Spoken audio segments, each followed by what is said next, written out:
Peacemakers grew out of a fellowship and started doing business activities in the 1970s, and that's about when they acquired this building. And we've been kind of expanding in this building since 1970, and brought in a lot of people that like Peacemakers, like the homey feel to it. And unfortunately, we've run into a legal problem. One of the former members of Peacemakers of the fellowship decided to leave. She had left several times before, and she decided to leave this time and contacted her brother. And somewhere down the road, they got it together to file a lawsuit. The way Peacemakers, the fellowship works is everybody lives communally and share residences and food, and everybody gets everything paid for.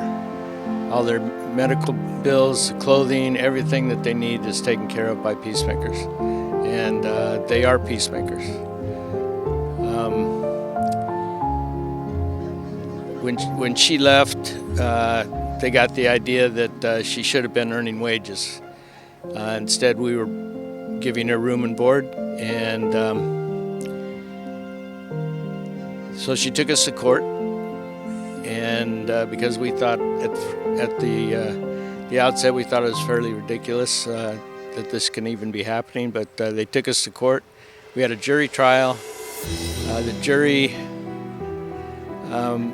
got convinced that she was a poor soul who was being taken advantage of, and so they awarded her. I'll take the number right off of this. They awarded her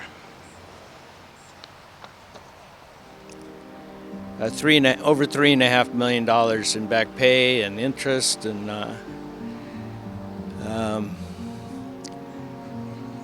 you had interest on, more interest on top of that. Right now,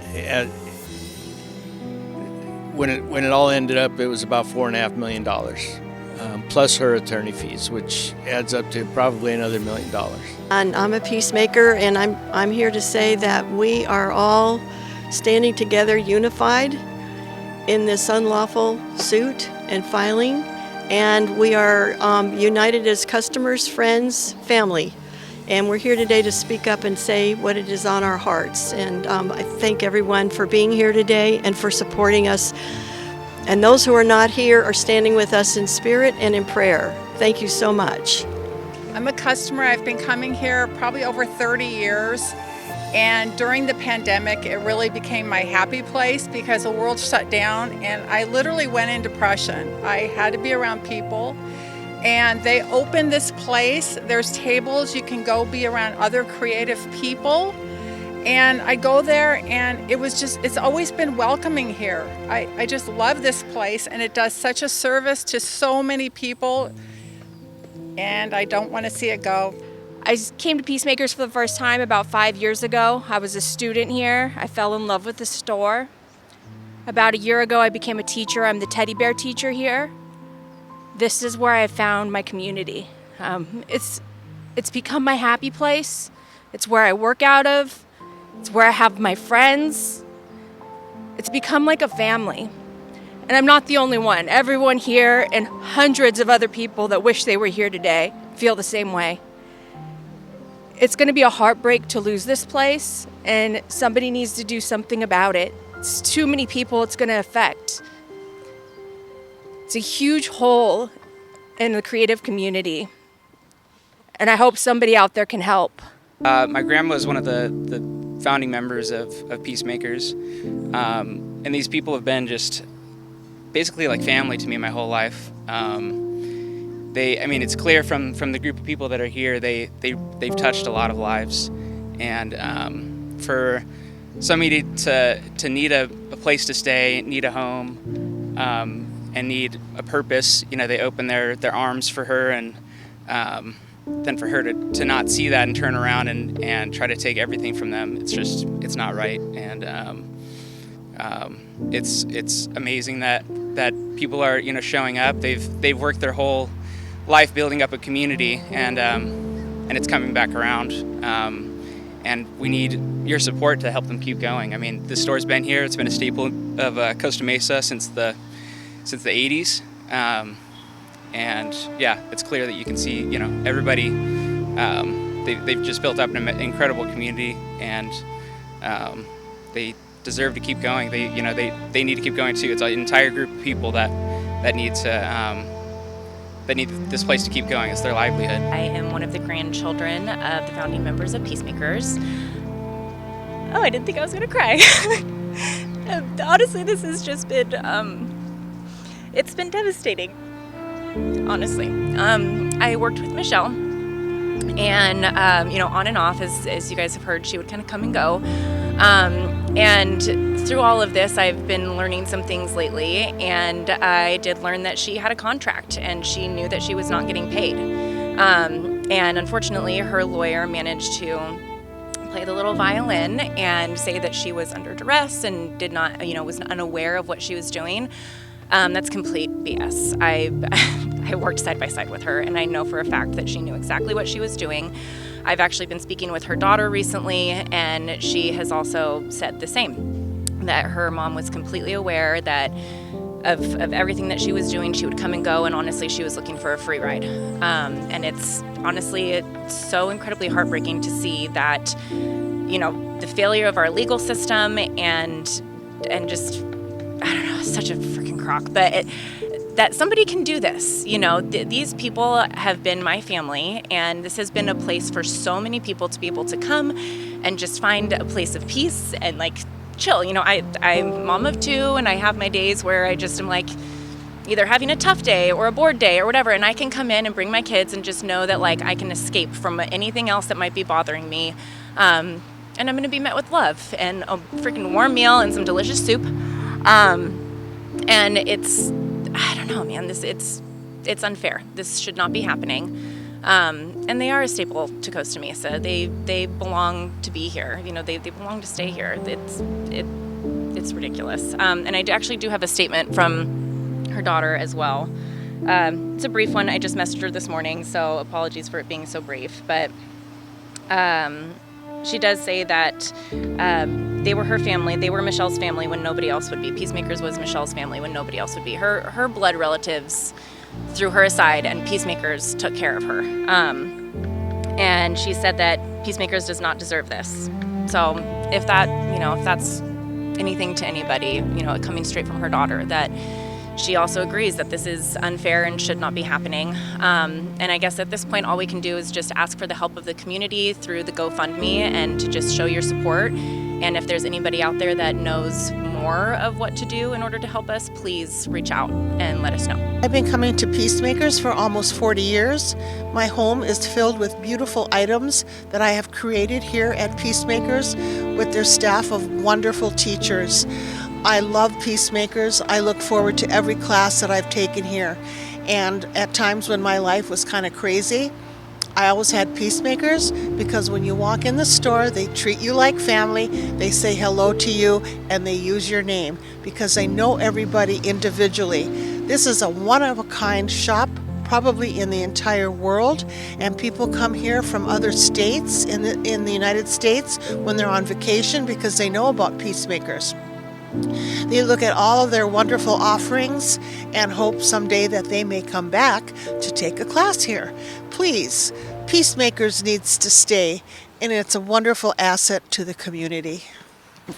My housemates read an article, I think it was actually in the Orange County Register, a multi-series article, that left the impression that Piecemakers was a cult. What is a cult? Look up what a cult is. You can Google it. It has charismatic leader, often extreme beliefs. And are they isolated? No, they're in the middle of this community reaching out to everybody. Mind-altering practices? No. Us versus them mentality, on the contrary. They embrace this whole of Costa Mesa and Orange County. People come from miles away to come here because there's nothing in their area. When I think about Piecemakers, I think about family. I grew up in the neighborhood that they live in. My mom still lives there. Thinking back to Michelle, she always came and went, and they always welcomed her back with open arms. But Piecemakers, they're just amazing people. When my dad died, they brought us food, made sure we were okay. We were always swimming at their house growing up, coming in and out. They'd make us food, and they were just the nicest people. We don't get our pies anywhere else for holidays. We come here. Like Courtney said, if we have nothing to do, we'll bring our kids up here, and they feed us. And it's like they're just the most amazing people. And there's all this talk about them being a cult and that they're crazy, and it just makes me so mad because that's not them at all. And these people just mean the world to me, and I can't imagine this not being Piecemakers, and I just love them so much, and I'm still so baffled by this whole situation that Michelle would do this, because it's just, like, I don't know how she sleeps at night. I've only ever known a life with Piecemakers. I've known them since the day that I was born. I've worked here. They helped raise me. They basically are my second family. And, this whole thing it just blows my mind. This woman that is responsible for everything that's happening right now, she came to Piecemakers, left, came back, left, came back, left multiple times. And somehow it was decided that she deserves everything that Piecemakers has built over decades and deserves to take the store, deserves to take their homes, their livelihood. And they would be left basically with nothing if she got her way. They provided her with a safe place to land whenever she needed it. And this is how they're being repaid. It blows my mind. And, the people here at Piecemakers, I remember being associated with Piecemakers when I was in high school, somebody coming and asking me if they, do all of these crazy things, all of these cult rumors that are out there. And at the end of the day, these are just good people who, live communally. They have, the same beliefs. All they want to do is just to work, to earn a living, and to serve the community. And they're all, my son is up here sitting back with my mom. I love bringing him up here. He gets to run around, eat, candy from the candy counter, eat food in the kitchen, and basically gets to have a lot of, grandmas and grandpas. And they're all just such amazing people, and seeing them go through this absolutely breaks my heart. And I hope that somehow this can get overturned and that Piecemakers can just go back to just serving the community and being just the amazing people they are. This is just breaking my heart seeing them go through this. And I just wanted to talk about how Piecemakers is very important to all kinds of people in this community. No one in my family sews or does any type of crafting at all. And I have this daughter who is very artistic and very creative, and decided she wants to learn all of these crafts and artistic endeavors that Piecemakers has to offer. Such a wonderful place for her and for our whole family. My other kids come in and they save their little dimes and buy candy, and it's like stepping back into an era that doesn't exist anymore. And the store should not go away, and this community that Piecemakers had should not go away. I also wanted to comment on the ridiculous cult rumors. We're not Christian, we're Jewish, and this community knows that, has been incredibly loving and accepting to my entire family. So it's just a ridiculous rumor. And I am the granddaughter of one of the founders of Piecemakers. I grew up in Piecemakers. I can tell you all the good hiding spots in the fabric aisles. The candy counter has been there forever. It's a joy. These people are family to me. I bring my kids here now. They love it. Give them a couple bucks. They go up to the candy counter. Nothing but kindness and caring and bringing people in. They will give the clothes off their back to people in need with no questions asked, no judgment whatsoever. It's honestly quite astounding. I guess the word evil would come into mind, that this is actually happening. It's been going on for a while, and it's one of those things where you're going, well, this isn't going to happen. Like, they can't go through. And it did. This woman is, I don't know if I should say the words that I really want to say. She's living rent-free at her brother's house, and it sounds like he wants some money. So I said, go sue Piecemakers and do something with that. So they're teaming up, and they're going after the good guys. And it's awful. There's no words to describe what is happening. These people are kind, loving, generous. They want to come here and work, bake apple pies. I don't know if you've ever been in the store when they're in the middle of baking their apple pies. It is phenomenal. The smell, comfort and joy is Piecemakers, and this isn't the end. I'm a grandma, and we have 2 of my grandchildren attending here for the last several years, and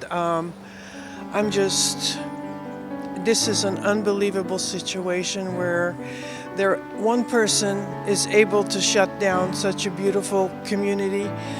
The care that these ladies have given these children, they're devastated they can't come here now. And to find a place like this in today's world there's nothing like this. The growth, the care, the love that they've given these children is just a beautiful thing. And I am shocked that this could not have been settled in a different way.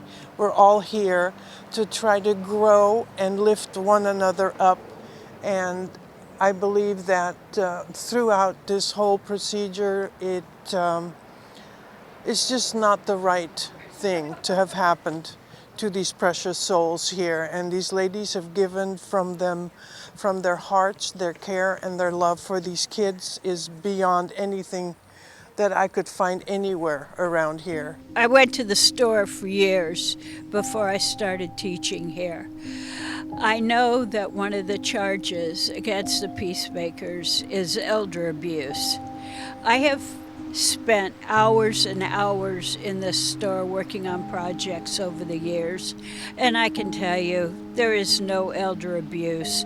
No one has ever been abused or even talked to in a mean way in this store. Never. No one works 12 hours without a break. It just doesn't happen. This is a place where everyone could come and feel safe. I have known the Piecemakers since '81, and my mother knew them when they were at their other location, and she used to love it there with her husband, with my dad. And all I can say is, I do not know anyone in the world who cannot learn from their example to care for other people more than you do for yourself. That's the only thing I can think of that is the most appropriate thing for these people. I have never seen anybody so hardworking, so caring, so loving as this group. And when I lost my parents, they became my second family, and I was always here. I taught here for 10 years, one class every year. And I always loved my students. Everybody was it was such a warm place to be. There's no place like this anywhere in the world that I know of, where it's just a family that works together to make everyone feel welcome. I just found out about this yesterday. I don't know Piecemakers the way everybody else does. I've only been aware of them for like 20 years, and a friend took a class, and then we found out about something else, and then there was an art fair, and my sister, who has Down syndrome, had her art displayed here. She sold her artwork here. My friend, who has anxiety and depression, started making jewelry. She had her jewelry as a little booth here. I don't know the inside so much. I know what they did on the outside. Creating a fair is a lot of work. And this made it possible for people who don't have the resources to have their own little shop or something come in, be a part of a whole lot of other artists, give each other things. Money didn't always pass hands. It was like, oh, you like that or you like this. It was amazing. But that had to come from top down. The attitude came from everybody's part of everything. You're all welcome. And I'm thinking, how could something so good be misinterpreted? I was in shock. We mostly we drop off a lot of things because we know they'll find good hands. We give them clothing and art supplies and whatever. Everything gets funneled down here that's worth something. And we know it's going to go somewhere well. And then I had an antique lamp. Nobody can fix it. Well, somebody at Piecemakers fix it. It's just a resource, an amazing resource, and they never said a word about their problems. Why not? You know, it's like they should have been handing out flyers. Every time somebody came by, they should have said, hey, help us do this, or be a part of this, or make sure they do an appeal, for God's sake. Why? Why be so humble and polite? It's like, say something. So I'm sad. I'm deeply sad, because this is an amazing resource for a million zillion people. Now what? I have been a customer here for over 13 years, and I was shocked to find out that this woman who sued claimed that she'd worked 7 days a week, all day, because I know for a fact, and I know her name, I won't say it here, she suddenly appeared one day, and Piecemakers just said, well, she's come back with her family. She's going to be here. And I went, oh, okay. And we talked. And then poof, it's like Alice in Wonderland. She'd leave. And she'd disappear for ages. And then come back again. And she ended up actually lying. She went to the labor board.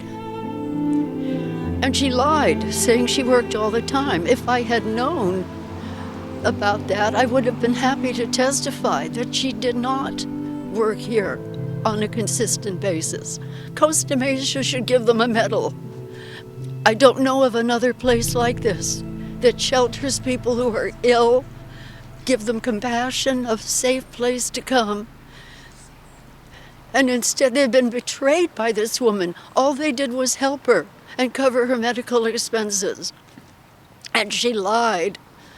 If they're taken out of this place, this building might stay here. And physically nothing will change, but it's going to be a black hole in Costa Mesa. I don't know what's going to happen with our appeal of the conversion, Chapter 7.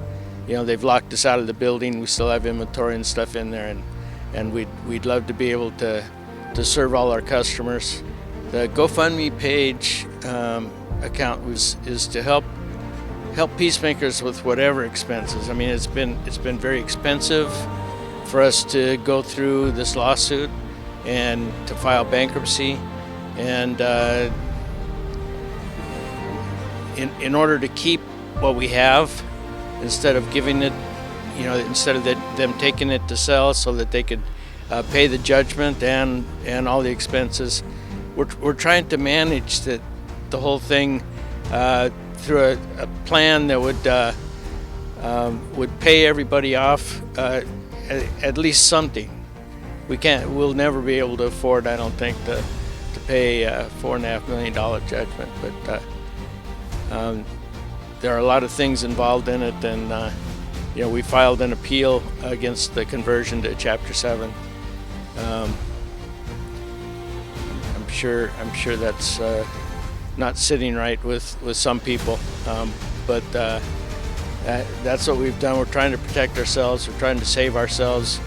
We've got a good bankruptcy attorney that, again, doesn't seem to have had a chance to really have his time in court to express what it is that our plan is, and what their plan is for us, and trying to pay expenses, trying to pay the judgment if we need to, trying to pay for an appeal if we can get that done. All these things are things that we want to be able to do, and they kind of stem really from a lawsuit that we thought was crazy at the beginning. We still think it's crazy now, even more crazy that we've got a number to work at that's $4.5 million.